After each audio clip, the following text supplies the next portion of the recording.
نماز کے بعد کے اذکار کے متعلق، نماز کا سلام پھیرتے ہی نماز ختم ہو جاتی ہے. اس کے بعد سب سے پہلے کہنا چاہیے اللہ اکبر ایک بار، اور تھوڑا سا بلند آواز سے، جس سے پتہ چلے کہ نماز پڑھ لی ہے.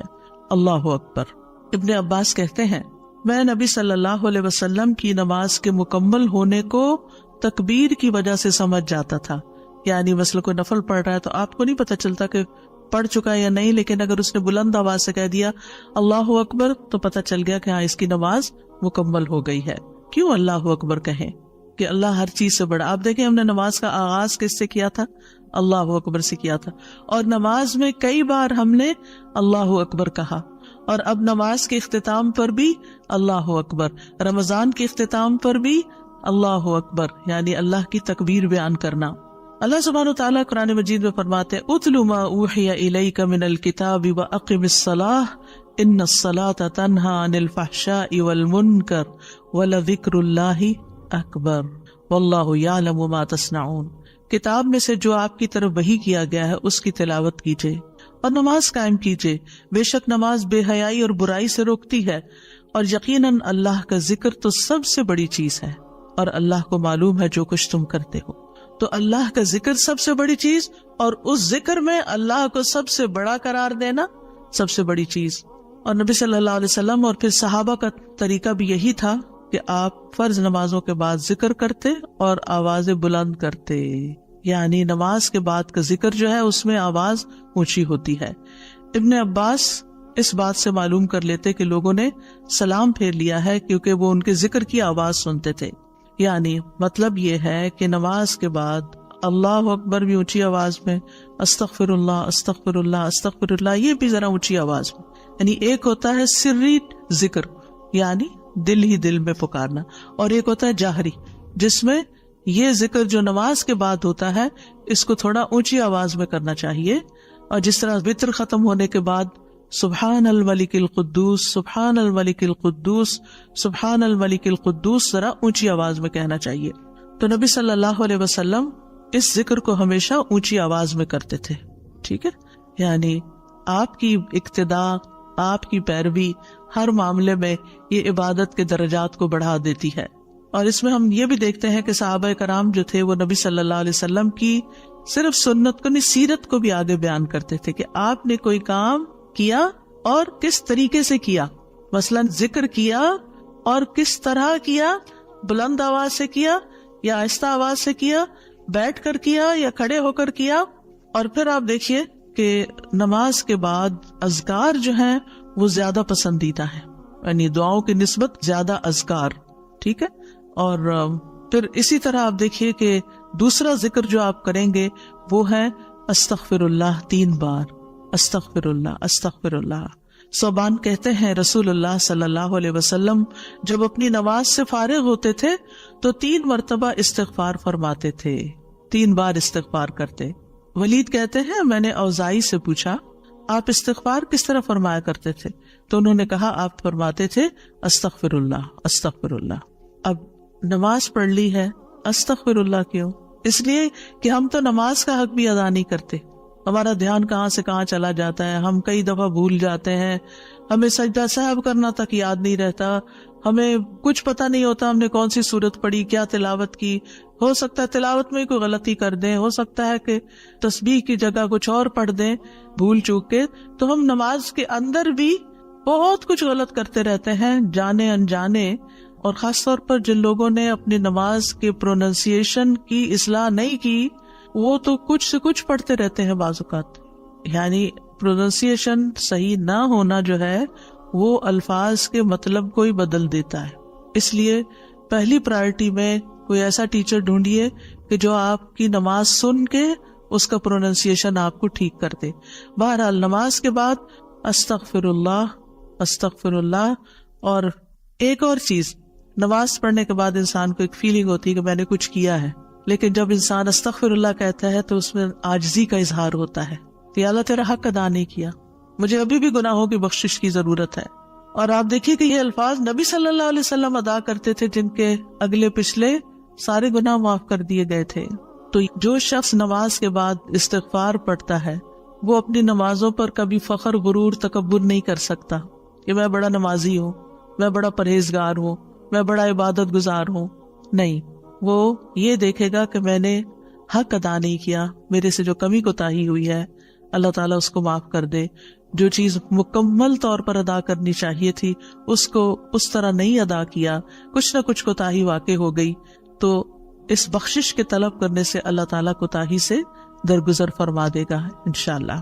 اور ویسے بھی استغفار کرنے سے نقص یا کمی کوتاہی جو ہے اس کا ازالہ ہوتا ہے ہماری عام روزمرہ زندگی میں بھی. تیسرا ذکر، اب آپ دیکھ رہے ہیں یہ ذکر ہے، اللہ اکبر بھی ذکر ہے، استغفر اللہ بھی ذکر ہے، اور تیسرا یہ بھی ذکر ہے، اللہم انت السلام ومنک السلام تبارکت ذل جلال والاکرام. اے اللہ تو سراپا سلامتی ہے اور تجھی سے سلامتی حاصل ہوتی ہے، تو بڑی برکتوں والا ہے اے جلال و اکرام والے. یعنی استغفار کے بعد پھر فوراً بعد اللہ تعالیٰ کی تعریف اور یہ ذکر. السلام جو ہے یہ اللہ تعالیٰ کے ناموں میں سے ایک نام ہے، جس کا مطلب یہ ہے کہ اللہ تعالیٰ ہر طرح کی آفات سے، عیبوں سے، ہر طرح کے نقص سے سلامت ہے. کوئی چیز اس کو نقصان نہیں دے سکتی، نہ لوگوں کی باتیں جو اللہ تعالیٰ کے خلاف کرتے ہیں، یا لوگوں کے گمان، یا لوگوں کی نافرمانیاں اور گناہ اور عبادت نہ کرنا، اللہ کا حکم نہ ماننا. اللہ تعالیٰ کو کوئی چیز نقصان نہیں دیتی، وہ سلامت ہے، اس کو کسی کی ضرورت ہی نہیں ہے. یہ جو کچھ ہم کرتے ہیں، ذکر ہو، عبادت ہو، یہ اپنے ہی فائدے کے لیے کرتے ہیں، اللہ تعالیٰ پر کچھ احسان نہیں ہے. تو ہم یہ کہتے ہیں اللہم انت السلام، کہ اللہ تعالیٰ آپ سراسر سلامتی ہیں اور آپ کا ہر فعل جو ہے وہ ظلم سے سلامت ہے، پاک ہے، ہر شر سے پاک ہے. آپ کی تقدیر، آپ کے فیصلے، ہر چیز سلامتی پر مبنی ہے. ومنک السلام، سلامتی تیری ہی طرف سے آتی ہے، یعنی تو ہی سلامتی دیتا ہے یا تو ہی سلامتی کو روک لیتا ہے. سلامتی کا مالک بھی تو ہی ہے، تو سلامت رکھے تو ہم سلامت ہیں.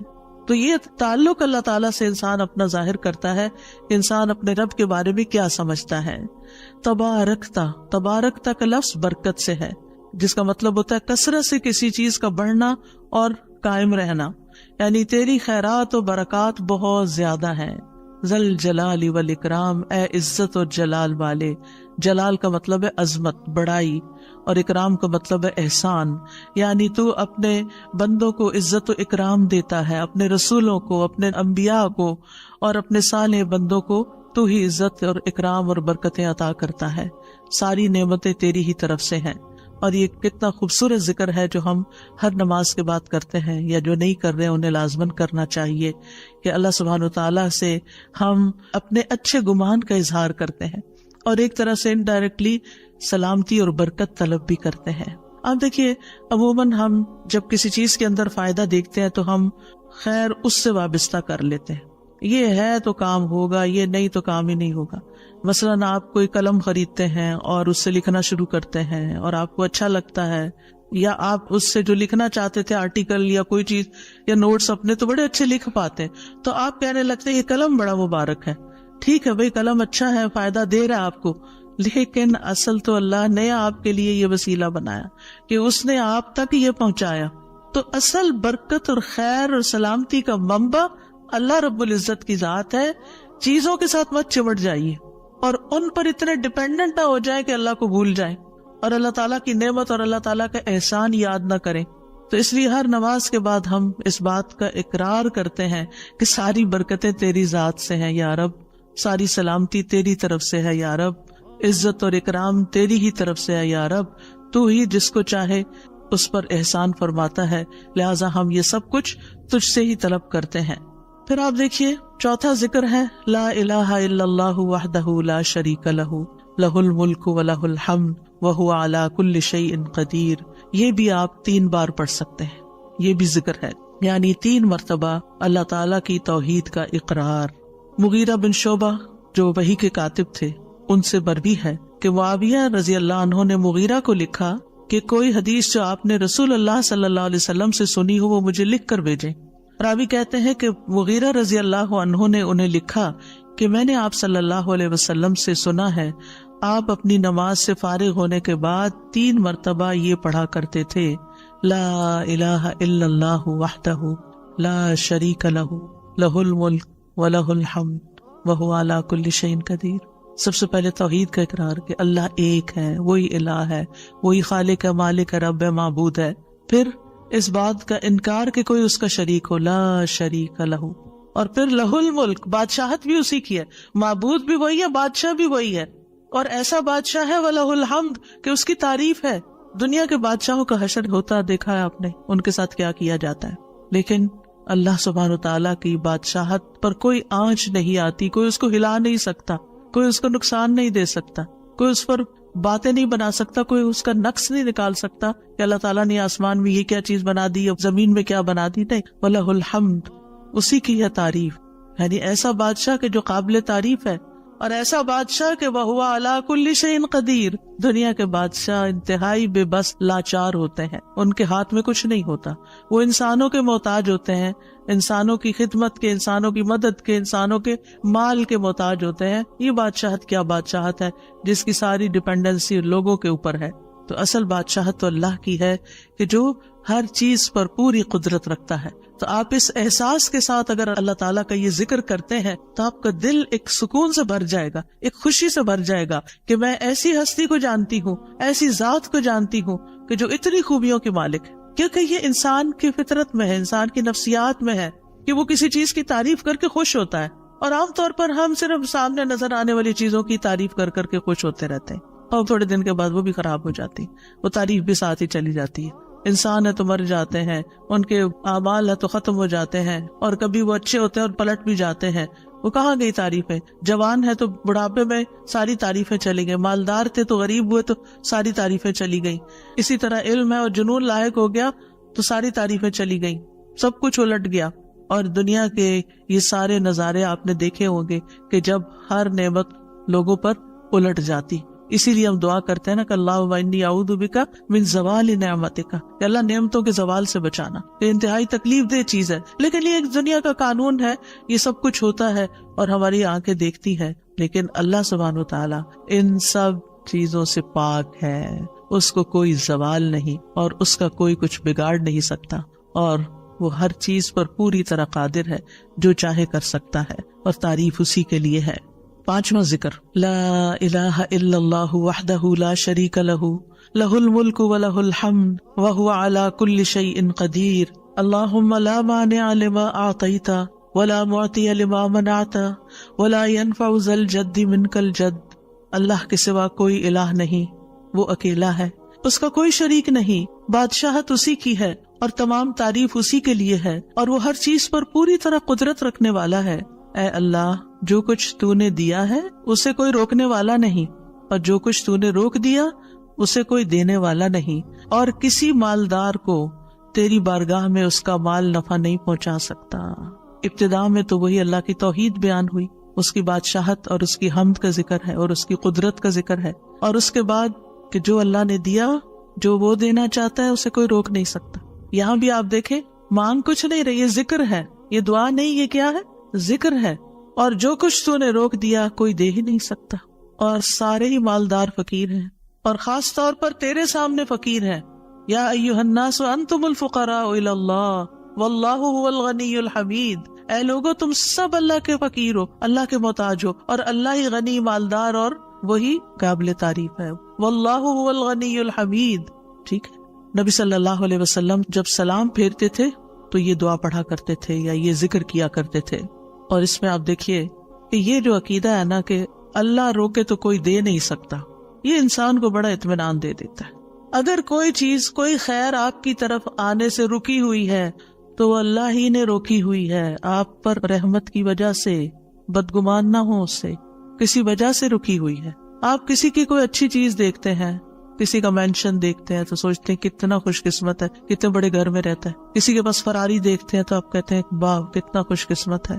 لیکن آپ کو نہیں پتا کہ یہی چیزیں اس کے لیے کتنی بڑی آزمائش بنی ہوئی ہیں، آپ نہیں جانتے. اور اگر اللہ نے آپ کو نہیں دی تو آپ کو بہت سے شر سے محفوظ رکھا. تو اللہ کا روکنا بھی خیر کا باعث ہوتا ہے. یہ سبق پکا کر لیں کہ جب اللہ تعالیٰ کوئی چیز نہیں دیتا یا دیر سے دیتا ہے یا روک لیتا ہے اور کوئی چارہ نہیں ہوتا، آپ کہتے ہیں میری کوئی دعا قبول نہیں ہو رہی، میرا کوئی طریقہ کام نہیں آ رہا، تو اس میں بھی کوئی خیر ہوتی ہے.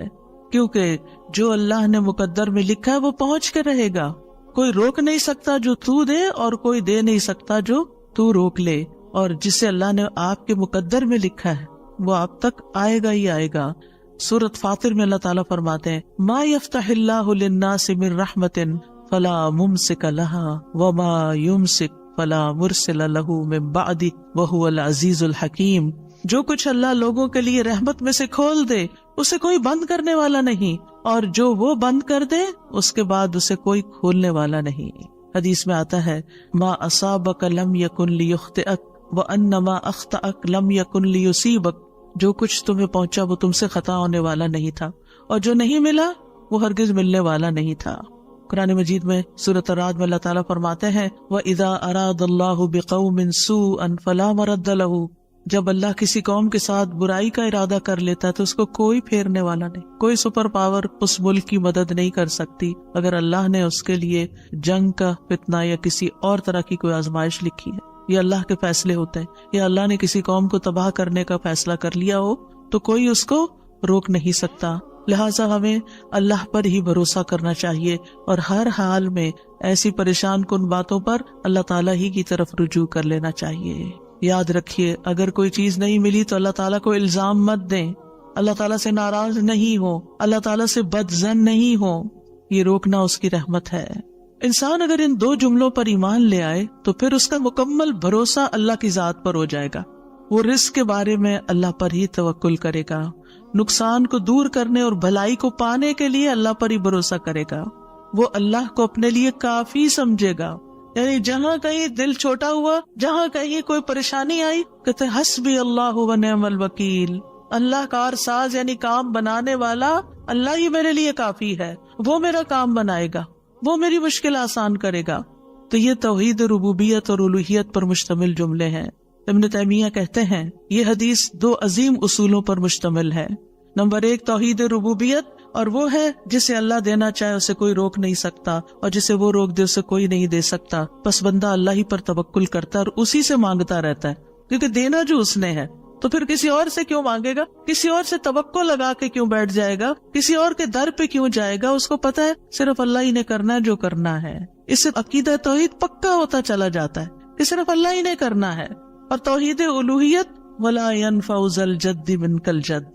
عام طور پر انسان یہ سمجھتا ہے میرے پاس مال ہے مجھے کوئی مشکل نہیں. یعنی جب کوئی کام سامنے آتا ہے نا تو فوراً دیکھتا ہے کتنا ہے بینک میں، کتنا کیش رکھا ہے، کیا ہے میرے پاس، کتنی پراپرٹی ہے. یعنی فوراً انسان کا دماغ گھوم کے اس طرف چلا جاتا ہے نا بہت ہے، انف ہے، کام ہو جائے گا. اللہ چاہے گا تو ہوگا. صرف آپ کے مال سے کچھ نہیں ہوتا. آپ سارا لگا دیں بزنس میں پورا لاس ہو سکتا ہے. پھر بتائیے آپ کے مال نے آپ کو کیا فائدہ دیا؟ کچھ نہیں ہو سکتا جب تک اللہ نہ چاہے. مال بھی جب فائدہ دیتا ہے جب اللہ چاہتا ہے، اولاد بھی جب فائدے کی ہوتی ہے جب اللہ چاہتا ہے. کسی انسان سے فائدہ صرف اس وقت پہنچتا ہے جب اللہ چاہتا ہے. آپ نے دیکھا ہوگا کتنے ہی اچھے سے اچھے لوگ ہوتے ہیں ہر وقت کام آنے والے. ایک وقت ایسا آتا ہے وہ ایسے بےچارے مجبور ہوتے ہیں کہ ان کو نہ کرنی پڑتی ہے کہ بھائی سوری یہ نہیں کر سکتے، کیونکہ سب کچھ ان کے اختیار میں نہیں ہے، سب کچھ ان کے بس میں نہیں ہے. اسی طرح انسان کے پاس بعض اوقات کوئی عہدہ ہوتا ہے، انفلوئنس ہوتا ہے، وہ سمجھتا ہے یہ عہدہ ہے میرے پاس میں سب کچھ کر سکتا. نہیں کر سکتے. آپ نے دیکھا ہوگا دنیا کے بڑے بڑے ملکوں کے جو حکمران ہوتے ہیں کتنے بے بس ہوتے ہیں، کچھ بھی نہیں ہوتا ان کے ہاتھ میں، اپنی تقدیر نہیں بنا سکتے، اپنا فائدہ نہیں کر سکتے. اور پھر آپ دیکھیے کہ اللہ سبحانہ و تعالیٰ دنیا اسے بھی دیتا ہے جس سے وہ محبت کرتا ہے، اور اسے بھی دیتا ہے جس سے وہ محبت نہیں کرتا. لیکن یاد رکھیے ایمان اس کو دیتا ہے، دین کی سمجھ اس کو دیتا ہے جس سے وہ محبت کرتا ہے. وَمَن يُرِدِ اللَّهُ بِهِ خَيْرًا يُفَقِّهُ فِي الدِّينِ. دنیا تو سب کے پاس، مومن مسلم کافر سب کے پاس ہو سکتی ہے. دنیا کے بڑے بڑے فائدے ہر ایک کو مل سکتے ہیں، لیکن دین اس کو ملتا ہے جس سے اللہ محبت کرتا ہے. لہٰذا انسان کو اللہ ہی کی طرف رغبت کرنی چاہیے، اور کبھی بھی اپنے مال پہ، اپنے جاہ پہ، اپنے ریسورسز پہ، اپنی قوتوں پر، اپنے علم پر کبھی بھروسہ نہیں کرنا چاہیے کہ یہ میرے لیے کچھ بنائیں گے اور ان کی وجہ سے میں آگے بڑھ جاؤں گا اور ان کی وجہ سے میرا بہت فائدہ ہوگا. کہ اللہ فائدہ لائے گا نا، ان میں سے کوئی ایک چیز بھی آپ کے پاس نہیں ہوگی تو آپ کا کام بن جائے گا. اور اگر فائدہ نہیں دینا نا اللہ نے ان ساری چیزوں کے ہوتے ہوئے، کئی دفعہ لوگ کہتے ہیں ہر چیز ہے میرے پاس لیکن پھر بھی میرا یہ مسئلہ حل نہیں ہوتا، معلوم نہیں کیوں رکاوٹ آ گئی، اور پھر وہ غلط سوچنا شروع کر دیتے ہیں، فلاں کی بندش ہے، فلاں کی نظر ہے، فلاں نے یہ کر دیا. نہیں، نفع اور نقصان دونوں اللہ کے ہاتھ میں. نہ کسی کی نظر آپ کو نقصان دے سکتی ہے، نہ کسی کا جادو آپ کو نقصان دے سکتا ہے، نہ کسی کا حسد آپ کو نقصان دے سکتا ہے اگر اللہ نہ چاہے. لہٰذا اسی سے دعا کرتے رہیں، اور جو پروٹیکشن کی دعائیں اس نے سکھائی ہیں وہ پڑھتے رہیں، اور باقی بھروسہ اللہ کی ذات پر کریں. پھر چھٹا ذکر ہے لا الہ الا اللہ وحدہ لا شریک لہ لہ الملک ولہ الحمد وہو علی کل شیء قدیر لا حول ولا قوة الا باللہ لا الہ الا اللہ ولا نعبد الا ایاہ لہ النعمۃ ولہ الفضل ولہ الثناء الحسن لا الہ الا اللہ مخلصین لہ الدین ولو کرہ الکافرون. اللہ کے سوا کوئی الہ نہیں، وہ اکیلا ہے، اس کا کوئی شریک نہیں، بادشاہت اسی کی ہے اور تمام تعریف اسی کے لیے ہے، اور وہ ہر چیز پر پوری طرح قدرت رکھنے والا ہے، اور گناہ سے بچنے کی طاقت اور نیکی کرنے کی طاقت اللہ کے سوا کوئی دینے والا نہیں، اللہ کے سوا کوئی الہ نہیں. ہم صرف اسی کی عبادت کرتے ہیں، اسی کی ساری نعمتیں ہیں، اسی کا سارا فضل ہے، اور اسی کے لیے خوبصورت تعریف ہے. اللہ کے سوا کوئی الہ نہیں، ہم اسی کے لیے دین میں اخلاص رکھنے والے ہیں اگرچہ کافر ناپسند کریں. ابن زبیر سلام پھیر کر ہر نماز کے بعد یہ کہتے، اور راوی کہتے ہیں کہ انہوں نے کہا کہ رسول اللہ صلی اللہ علیہ وسلم ہر نماز کے بعد ان کلمات کے ساتھ تحلیل کیا کرتے تھے، یعنی اللہ تعالیٰ کی حمد و ثنا بیان کرتے تھے. یہ بھی کیا ہے نماز کے بعد کا ذکر. اور اس میں آپ دیکھیے لا الہ الا اللہ وحدہ کے علاوہ لا حول ولا قوت الا باللہ، لا حول ولا قوت الا باللہ، کہ کوئی پھیرنے کی قوت یعنی کسی برائی کو نقصان کو دور کرنے کی، اور اسی طرح کوئی فائدہ حاصل کرنے کی قوت اللہ ہی کے پاس ہے. کسی گناہ سے دور ہونے اور کسی نیکی کے کرنے کی ہمت طاقت اللہ ہی کے پاس ہے. تو یہ لا حول ولا قوت الا باللہ بہت فائدہ دیتا ہے، اور اس کی کثرت کرنے کو کہا گیا ہے. اور لا الہ الا اللہ ولا نعبد الا ایاہ، ہم صرف اسی کی عبادت کرتے ہیں. لہ النعمت ولہ الفضل ولہ الثناء الحسن، نعمت بھی اور فضل بھی اور اچھی تعریف سب اللہ ہی کے لیے ہے، اور ہم مخلص ہو کر اللہ کی عبادت کرتے ہیں. مخلصین لہ الدین لا الہ الا اللہ ولو کرہ الکافرون، اگرچہ کافر ناپسند کریں، ان کو ہماری توحید اچھی نہ لگے، لیکن پھر بھی ہم صرف ایک اللہ ہی کو مانتے ہیں. 7ویں چیز ہے تسبیحات. سبحان اللہ 33 بار، الحمدللہ 33 بار، اور اللہ اکبر 33 بار، اور 34ویں بار لا الہ الا اللہ وحدہ لا شریک لہ لہ الملک ولہ الحمد وہو علی کل شیء قدیر. ہر نماز کے بعد ان تسبیحات کو پڑھنے کی فضیلت کیا ہے؟ ابو ہریرہ کہتے ہیں رسول اللہ صلی اللہ علیہ وسلم نے فرمایا، جس آدمی نے ہر نماز کے بعد 33 مرتبہ سبحان اللہ، 33 مرتبہ الحمدللہ اور 33 مرتبہ اللہ اکبر کہا تو یہ 99 کلمات ہو گئے. اور 100 کا عدد پورے کرنے کے لیے لا الہ الا اللہ وحدہ لا شریک لہ یہ ذکر کر لیا تو اس کے سارے گناہ معاف کر دیے جائیں گے، چاہے وہ سمندر کی جھاگ کے برابر ہو. یعنی 100 کا عدد پورا کرنے کے لیے کیا پڑھنا ہے؟ لا الہ الا اللہ وحدہ لا شریک لہ لہ الملک ولہ الحمد وہو علی کل شیء قدیر.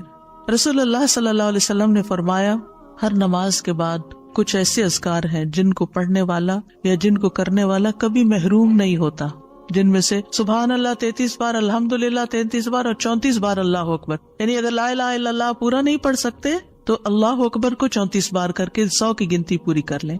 پھر اسی طرح رسول اللہ صلی اللہ علیہ وسلم کے پاس کچھ فقیر صحابہ حاضر ہوئے، کہا کہ امیر لوگ بلند درجات اور ہمیشہ رہنے والی جنت حاصل کر چکے. حالانکہ جس طرح ہم نماز پڑھتے ہیں وہ بھی پڑھتے ہیں، جیسے ہم روزے رکھتے ہیں وہ بھی رکھتے ہیں، لیکن مال و دولت کی وجہ سے انہیں ہم پر فضیلت حاصل ہے. اس کی وجہ یہ کہ وہ حج کرتے ہیں، عمرہ کرتے ہیں، جہاد کرتے ہیں، صدقے دیتے ہیں، اور ہم محتاجی کی وجہ سے یہ کام نہیں کر سکتے. آپ نے فرمایا کیا میں تمہیں ایک ایسا عمل نہ بتا دوں اگر تم اس کی پابندی کرو گے تو جو لوگ تم سے آگے بڑھ چکے ہیں تم انہیں پالو گے اور تمہارے مرتبے تک کوئی نہیں پہنچ سکتا، اور تم اپنے سامنے موجود لوگوں میں سب سے بہتر ہو جاؤ گے سوائے ان کے جو یہی عمل شروع کر دیں. ہر نماز کے بعد 33 بار سبحان اللہ، 33 بار الحمدللہ، 33 بار اللہ اکبر، اور پھر 34ویں بار تو وہ ذکر آپ کو بتا ہی دیا گیا. اور اگر آپ 33 بار نہ پڑھ سکیں تو 10 بار سبحان اللہ، 10 بار الحمدللہ اور 10 بار اللہ اکبر پڑھ لیا کریں. یعنی اگر جلدی ہے تو پھر 10 بار بھی پڑھ سکتے ہیں. نبی صلی اللہ علیہ وسلم نے فرمایا 2 عمل ایسے ہیں اگر کوئی مسلمان بندہ ان کی پابندی کر لے تو جنت میں داخل ہوگا، اور وہ بہت آسان ہے مگر ان پر عمل کرنے والے بڑے کم ہیں. وہ کیا ہیں؟ ہر نماز کے بعد 10 بار سبحان اللہ، 10 بار الحمدللہ، 10 بار اللہ اکبر. فرمایا زبان کی ادائیگی کے اعتبار سے تو 150 بار ہیں، یعنی 5 نمازوں میں 10 بار، اور ترازو میں 1500 ہوں گے. اور جب سونے لگے تو 34 بار اللہ اکبر، 33 بار الحمدللہ اور 33 بار سبحان اللہ کہے. زبانی طور پر تو یہ 100 ہے مگر میزان میں یہ تسبیحات 1000 ہوں گی. اور وہ کہتے ہیں یقیناً میں نے رسول اللہ صلی اللہ علیہ وسلم کو دیکھا، آپ انہیں اپنے ہاتھ سے شمار کرتے تھے. اور پھر کہتے ہیں دائیں ہاتھ سے، تو کرنے کا طریقہ کیا ہے؟ 3 دفعہ اوپر کو جائیے سبحان اللہ سبحان اللہ سبحان اللہ، اور 3 دفعہ نیچے کو آ جائیے سبحان اللہ سبحان اللہ سبحان اللہ. 1 انگلی پہ 6 بار ہو گیا. تو آپ کی 5 انگلیاں، تو 5 کو 6 دفعہ ضرب دیں تو کیا ہوتا ہے؟ 30. اور 3 دفعہ اور پڑھ لیں، اور اگر 34 ہے تو 1 اور پڑھ لیں. تو اس طرح ایک ہی ہاتھ پر، دائیں ہاتھ پر یہ تسبیحات آسانی سے پڑھی جا سکتی ہیں، کیونکہ ہاتھ سے تسبیح کرنا زیادہ پسندیدہ ہے. حضرت عبداللہ بن عمر کہتے ہیں میں نے رسول اللہ صلی اللہ علیہ وسلم کو دیکھا، آپ داہنے ہاتھ کی انگلیوں پر تسبیح کو شمار کرتے تھے، اور آپ نے صحابیات کو حکم دیا تھا کہ وہ اللہ کی تکبیر، تقدیس، تحلیل کی پابندی اختیار کریں اور اپنی انگلیوں پر شمار کریں، کیونکہ ان سے سوال ہوگا اور یہ بلوائی جائیں گی. قیامت کے دن ہاتھ بولیں گے، تو اگر ان پہ تسبیح آپ پڑھتے ہیں تو یہ بول کے بتائیں گے ہم تو اللہ کا ذکر کرتے رہے. 8ویں چیز ہے آیت الکرسی. اللہ لا الہ الا هو الحی القیوم لا تأخذه سنة ولا نوم له ما في السماوات وما في الأرض من ذا الذي يشفع عنده إلا بإذنه يعلم ما بين أيديهم وما خلفهم ولا يحيطون بشيء من علمه إلا بما شاء وسع كرسيه السماوات والأرض ولا يؤوده حفظهما وهو العلي العظيم. پورا اللہ کا تعارف ہے. اللہ وہ ہے کہ اس کے سوا کوئی معبود نہیں، وہ زندہ ہے، ہر چیز کو قائم رکھنے والا ہے، نہ اسے کچھ اونگ پکڑتی ہے اور نہ کوئی نیند. اسی کا ہے جو کچھ آسمانوں میں ہے اور جو کچھ زمین میں ہے. کون ہے جو اس کے پاس اس کی اجازت کے بغیر سفارش کرے؟ وہ جانتا ہے جو کچھ ان کے سامنے اور جو کچھ ان کے پیچھے ہے، اور وہ اس کے علم میں سے کسی چیز کا احاطہ نہیں کر سکتے مگر جتنا وہ چاہے. اس کی کرسی آسمانوں اور زمین کو سمائے ہوئے ہے، اور اسے ان دونوں کی حفاظت یعنی آسمان و زمین کی حفاظت تھکاتی نہیں، اور وہی سب سے بلند، سب سے بڑا ہے. ہر نماز کے بعد آیت الکرسی پڑھنے کی فضیلت یہ ہے کہ جو شخص نماز کے بعد اس کو پڑھ لیتا ہے اور اس نماز کے بعد اس کی ڈیتھ ہو جاتی ہے تو فرمایا اس کو موت کے علاوہ کوئی چیز جنت میں جانے سے نہیں روک سکتی. مر گیا تو سیدھا جنت میں. یہ قرآن مجید کی سب سے افضل آیت ہے. ابو ذر غفاری کہتے ہیں میں مسجد حرام میں داخل ہوا اور رسول اللہ صلی اللہ علیہ وسلم کو اکیلے دیکھ کر آپ کے پاس آ کے بیٹھ گیا. میں نے کہا یا رسول اللہ صلی اللہ علیہ وسلم کون سی آیت افضل ہے جو آپ پہ نازل ہوئی؟ آپ نے فرمایا آیت الکرسی. کرسی کے مقابلے میں 7 آسمان اس طرح ہیں جیسے بیابان زمین میں کوئی چھلا گرا پڑا ہو، اور پھر کرسی کے مقابلے میں عرش کا حجم اتنا ہے جیسے اس چھلے کے مقابلے میں بیابان کا وجود. اور یہ قرآن مجید کی سب سے عظیم آیت بھی ہے. ابی ابن کعب سے روایت ہے ایک مرتبہ نبی صلی اللہ علیہ وسلم نے ان سے پوچھا اللہ کی کتاب میں سب سے عظیم آیت کون سی ہے؟ انہوں نے کہا اللہ اور اس کا رسول ہی زیادہ جانتے ہیں. آپ نے یہ سوال کئی مرتبہ دہرایا تو ابی ابن کعب نے کہا آیت الکرسی. یہ سن کر آپ نے فرمایا ابو المنذر تمہیں تمہارا علم مبارک ہو. اس ذات کی قسم جس کے ہاتھ میں میری جان ہے، عرش کے پائے کے پاس یہ اللہ بادشاہ کی پاکیزگی بیان کرتی ہوگی. اس کی ایک زبان اور 2 ہونٹ ہوں گے، یعنی جو لوگ اس پڑھیں گے وہ ان کے حق میں ایک طرح سے گواہ ہوگی. 9ویں چیز جو نماز کے بعد پڑھنی چاہیے وہ ہے معوذات. سورۃ الاخلاص، سورۃ الفلق، سورۃ الناس. پہلی سورت میں اللہ تعالیٰ کی توحید بیان ہوئی ہے. دوسری سورت میں انسان کو پناہ مانگنے کے لیے کہا گیا ہے کہہ دیجئے میں مخلوق کے رب کے پناہ پکڑتا ہوں اس چیز کے شر سے جو اس نے پیدا کی، اور اندھیری رات کے شر سے جب وہ چھا جائے، اور گرہوں میں پھونکنے والیوں کے شر سے، اور حسد کرنے والے کے شر سے جب وہ حسد کرے. انہی چیزوں کا خوف رہتا ہے نا. کوئی جادو کر دے گا، کوئی حسد کر لے گا. ہر نماز کے بعد پڑھیں گے کس وقت وہ کرے گا؟ اس کو تو آپ موقع ہی نہیں دے رہے کہ وہ جادو کرے یا آپ سے حسد کرے. ہر 2 نمازوں کے بیچ میں جو کوئی ایسا فتنہ فساد آیا اس کا ازالہ ہوتا چلا جائے گا. عقبہ بن عامر کہتے ہیں کہ رسول اللہ صلی اللہ علیہ وسلم نے مجھے حکم دیا تھا کہ میں ہر نماز کے بعد معوذات پڑھا کروں، یعنی یہ 3 صورتیں پڑھا کروں. 10ویں چیز ہے رب اعنی علی ذکرک و شکرک و حسن عبادتک، اللہ کے ذکر، اس کے شکر اور اچھی عبادت پر اللہ کی مدد مانگنا۔ معاذ بن جبل کہتے ہیں کہ رسول اللہ صلی اللہ علیہ وسلم نے میرا ہاتھ پکڑا اور فرمایا، اے معاذ، اللہ کی قسم میں تم سے محبت کرتا ہوں۔ کتنے خوش قسمت تھے معاذ رضی اللہ عنہ۔ میں نے عرض کیا، یا رسول اللہ صلی اللہ علیہ وسلم، میں بھی آپ سے محبت کرتا ہوں۔ تو رسول اللہ صلی اللہ علیہ وسلم نے فرمایا، تم پابندی سے ہر نماز میں یہ دعا مانگا کرو، رب اعنی علی ذکرک و شکرک و حسن عبادتک۔ معاذ رضی اللہ عنہ جو ہیں 33 سال کی عمر میں امواس کے تعاون میں شہید ہو گئے تھے۔ He was only 33 years old۔ ان کا مقام کیا تھا؟ آپ کی بشارت کے مطابق وہ جنت میں علماء کے قائد ہوں گے، یعنی علماء امت کے جو عالم ہیں ان کو جنت کی طرف لیڈ کر رہے ہوں گے۔ کس وجہ سے آپ صلی اللہ علیہ وسلم نے ان سے محبت کا اظہار کیا؟ علم کی وجہ سے، علم کے حریص تھے اور نیکی کے کاموں میں آگے آگے، اور اتنی چھوٹی عمر میں عین جوانی کے وقت فوت بھی ہو گئے اور کتنا بڑا درجہ اور مقام پا گئے۔ ہمیں آج تک یہ سمجھ نہیں آتی کہ کون سے کام ایسے کریں کہ جس سے اللہ کی محبت ملے، جس سے اللہ کا قرب نصیب ہو، اور جس سے ہمیں رسول اللہ صلی اللہ علیہ وسلم کی محبت اور آپ کی شفاعت نصیب ہو۔ تو یہ ایک دعا ہے ان دعاؤں میں سے جو آپ نے خاص طور پر حضرت معاذ کا ہاتھ پکڑ کے، قسم کھا کے، محبت کا اظہار کر کے آپ کو یہ دعا سکھائی۔ چند لفظ ہیں، کیا ہمارے لیے یہ پڑھنا بھی مشکل ہے؟ پھر ہم اپنے لیے اس دنیا سے کیا کما رہے ہیں؟ اگر ہمیں اتنی بھی توفیق نہیں کہ نماز کے بعد ٹک کے یہ 4 کلمے پڑھ لیں، تو پھر ہماری نمازیں کیا ہے؟ ہم نے کیا مانگا اللہ سے؟ ہم تو دنیا کی اور آخرت کی خیر سے محروم ہو گئے۔ اور یہ دعا آپ دیکھیے، اللہم سے بھی شروع ہوتی ہے اور ربی سے بھی شروع ہوتی ہے۔ دونوں کا ایک ہی تقریباً مطلب ہے، ایک میں الوہیت ہے اور ایک میں ربوبیت ہے۔ یعنی میں اللہ سے درخواست کرتا ہوں کہ اے اللہ، مجھے اپنے ذکر پر، اور ذکر میں قرآن، نماز، تحلیل، تسبیح، استغفار، درود، سب چیزیں شامل ہیں، اللہ مجھے توفیق دے۔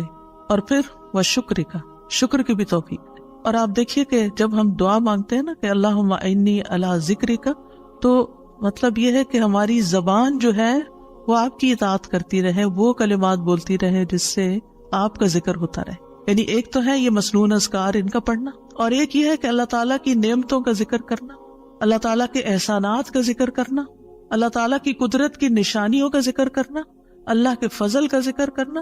وَأَمَّا بِنِعْمَةِ رَبِّكَ فَحَدِّثْ، یہ بھی ذکر ہے۔ آپ اپنے بچوں کے ساتھ بات کر رہے ہیں اور اللہ تعالیٰ کے بارے میں کوئی بات کر رہے ہیں، دین کے بارے میں کوئی بات کر رہے ہیں، تو یہ بھی ذکر میں شمار ہو۔ تو اللہ مجھے توفیق دے، اللہ میری مدد کر، کیونکہ ہمارے پاس وقت بھی ہوتا ہے، ہمارے پاس صلاحیت بھی ہوتی ہے، لیکن ہم توجہ نہیں کرتے، ہم کرتے نہیں ہے کام، کیونکہ توفیق نہیں ہوئی نا۔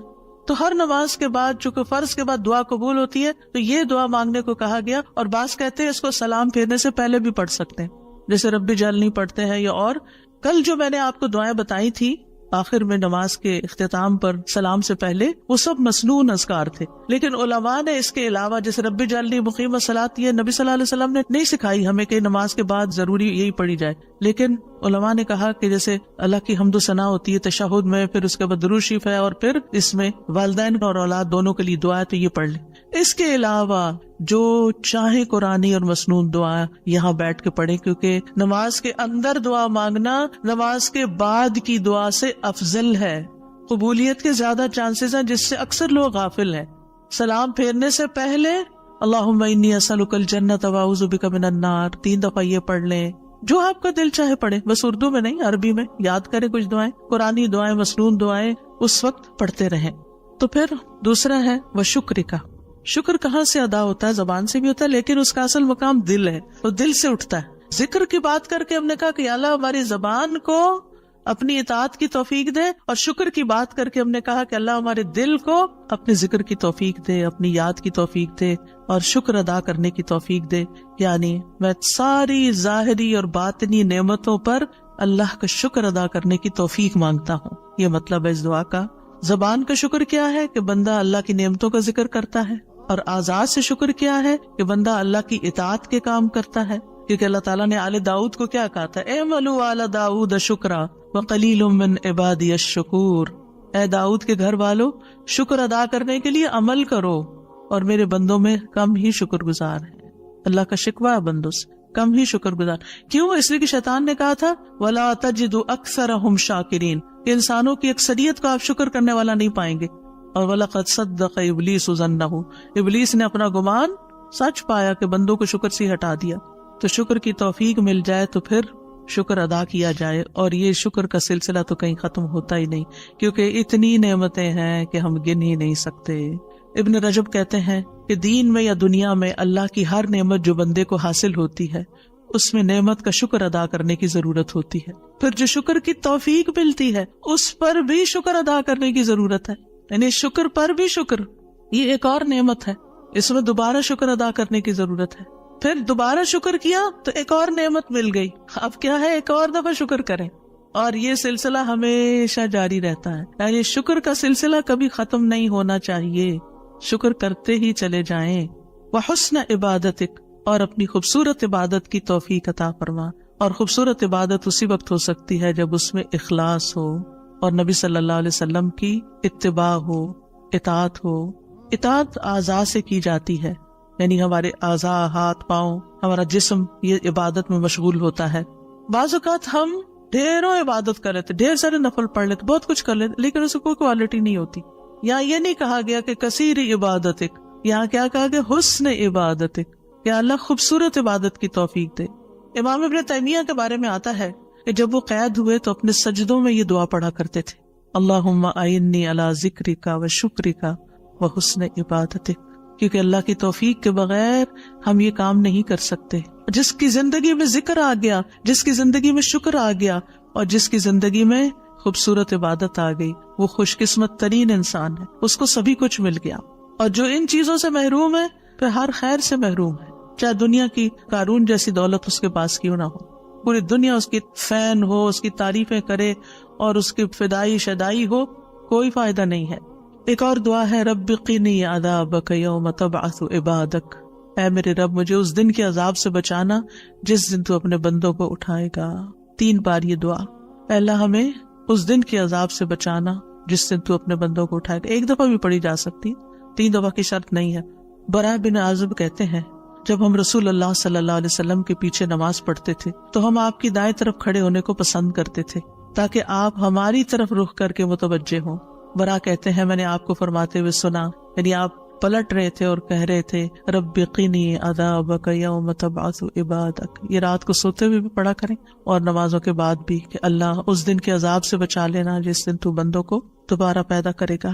13 اللہم اغفر لی ما قدمت وما اخرت وما اسررت وما اعلنت وما اسرفت وما انت عالم به منی انت المقدم وانت المؤخر لا الہ الا انت۔ اے اللہ میرے وہ گناہ بخش دے جو میں پہلے کر چکا، جو میں نے بعد میں کیے، اور جو چھپے ہوئے کیے اور جو ظاہر میں کیے، اور جو میں حد سے بڑھا رہا اور وہ جن سے تو مجھ سے زیادہ باخبر ہے۔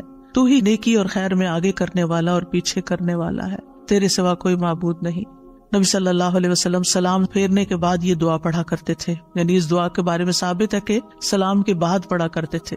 اللہم اغفر لی ما قدمت، بات یہ ہے کہ جو نیک لوگوں کی نیکیاں ہوتی ہیں وہ مقربین کے گناہ شمار ہوتے ہیں، یعنی ان کا سٹینڈرڈ اور ہائی ہوتا ہے نا، ان کی کوالٹی اور اچھی ہوتی ہے، تو اس لیے نبی صلی اللہ علیہ وسلم کے گناہ کوئی نہیں تھے کہ جس کے لیے آپ بخشش مانگتے تھے، ایک تو ہمیں سکھانے کے لیے، اور دوسرا یہ ہے کہ نیکیوں میں سے جو کم درجے کی نیکیاں ان پر بھی۔ وما اخرت، اور جو عبادت مجھ سے تاخیر ہوئی، کوتاہی ہوئی، جو میں نے لیٹ کی، جس کا حق ادا نہیں کیا۔ وما اسررت، جو میں نے چھپایا، جو میرے دل میں وسوسے اور خیالات آئے، بعض اوقات نماز کے اندر وسوسے آنا شروع ہو جاتے ہیں، تو یا اللہ تو اس کو بھی معاف کر دے۔ وما اعلنت، اور جو میں نے ظاہراً کیے، یعنی وہ اقوال افعال جو سب کے سامنے، لوگوں کے سامنے کوئی بری مثال پیش کی، یعنی یہ نبی صلی اللہ علیہ وسلم کے نہیں، یہ ہمارے لیے ہے کہ ہم بعض اوقات ایسی بات کر جاتے ہیں، ایسا کام کر جاتے ہیں جو دوسروں کو پٹ آف کر دیتا ہے نیکی کے کاموں سے، یا ان کو دین سے ہٹا دیتا ہے، یا اور اسی طرح کی غلطیاں ہم کرتے ہیں۔ اور پھر آپ دیکھیے کہ نبی صلی اللہ علیہ وسلم کی ہمبلنس بھی اس سے پتہ چلتی ہے کہ کتنے آپ ہمبل تھے، کہ سارا کچھ کر کے، بہترین عبادت کر کے پھر بخشش بھی مانگ رہے ہیں۔ اور پھر آپ دیکھیے کہ وما اسرفت، ہر معاملے میں ہم حد سے پار ہو جاتے ہیں، خوشی میں، غم میں، بے صبری میں، ہر چیز میں۔ تو اس کی بھی دعا ہے یہ کہ اللہ جہاں بھی میں حد لمٹ کراس کر رہا ہوں، اللہ مجھے وہ کراس کی بھی لمٹ کے آگے جو غلط کام کیا ہے مجھ سے تو وہ بھی معاف کر دے۔ اور وما انت عالم بہ منی، اور جو تو مجھ سے زیادہ جانتا ہے، یعنی خاص کے بعد عام کا بھی ذکر ہے، یعنی میں نے تو مانگ لیا جو مجھے سمجھ آتی تھی، اب اس کے علاوہ بھی جو کچھ ہے اس کو بھی آپ معاف کر دیجیے۔ اور پھر انت المقدم و انت المؤخر. دوسرے روایت میں انت المقدم والمؤخر بھی آتا ہے. جس کو تو چاہتا ہے آگے بڑھا دیتا ہے نیکی میں، جس کو تو چاہتا ہے پیچھے کر دیتا ہے. یعنی یہ نہ سوچیے کہ آج میں اگر نیکیوں میں آگے ہوں تو ہمیشہ ایسے ہی رہوں گی. ہمیشہ ڈرتے رہا کریں، پیچھے بھی ہو سکتے ہیں. تو یا اللہ تو مجھے آگے ہی رکھنا مراد یہ ہے. اور اگر نبی صلی اللہ علیہ وسلم کے بارے میں ہے تو آپ کی نبوت سب سے آخر میں تھی، وہ ایک پازیٹیو سینس میں ہے، انت المقدم و انت المؤخر. اور پھر اسی طرح یہ ہے کہ قیامت کے دن سب سے پہلے آپ اٹھائے جائیں گے، حالانکہ دنیا میں آپ کی نبوت سب سے آخر میں تھی. تو یہ اللہ تعالیٰ کا فیصلہ ہوتا ہے. جس چیز پر وہ چاہتا ہے اپنے بندوں کو اتارتا ہے، جس کو چاہتا ہے آگے بڑھاتا ہے، جس کو چاہتا ہے عزت دیتا ہے، جس کو چاہتا ہے ذلت دیتا ہے. اور بندوں کے ایک دوسرے پر درجات ہیں.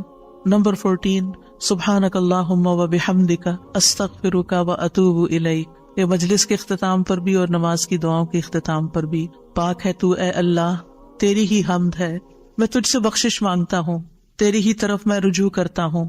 یہ اچھے عمل پر مہر لگانے والے کلمات ہیں. حضرت عائشہ سے روایت ہے کہ رسول اللہ صلی اللہ علیہ وسلم جب کسی مجلس میں بیٹھتے یا نماز پڑھتے یا کچھ کلمات پڑھتے، حضرت عائشہ نے ان کے بارے میں پوچھا تو آپ نے فرمایا اگر کسی شخص نے اس مجلس میں اچھی باتیں کی ہوں گی تو یہ کلمات قیامت تک ان باتوں کے لیے مہر بن جائیں گے، اور اگر اس نے اس مجلس میں کوئی فضول بات کی ہے تو یہ اس کے لیے کفارہ بن جائیں گے. اور اس کے دیگر روایات بھی ہیں، یعنی دیگر طرق بھی ہیں اس دعا کے. اور پھر ایک اور دعا، رب اغفر لی وتب علی انک انت التواب الغفور.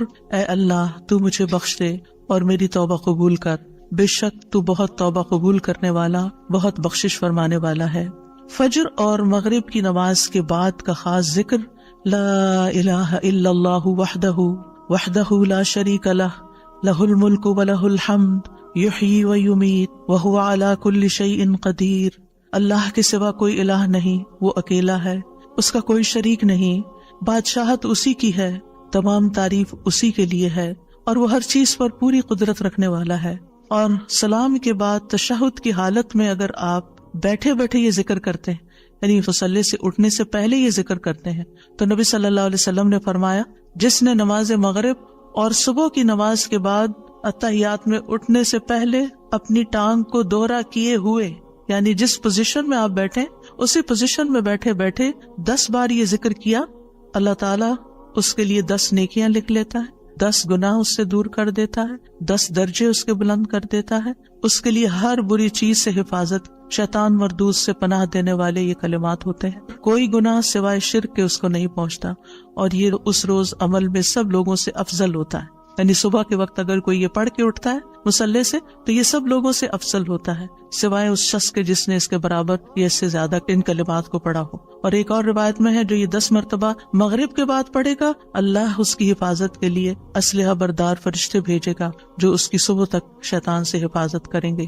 اللہ تعالیٰ سے دعا ہے کہ اللہ تعالیٰ ہمارے اعمال کو قبول کرے اور ہمیں اس ذکر کی توفیق دے. میں یہ پڑھتے ہوئے سوچ رہی تھی کہ جو شخص یہ ساری دعائیں پڑھے نماز کے بعد، اس کے پاس فضول کام کرنے کا کون سا وقت باقی بچے گا.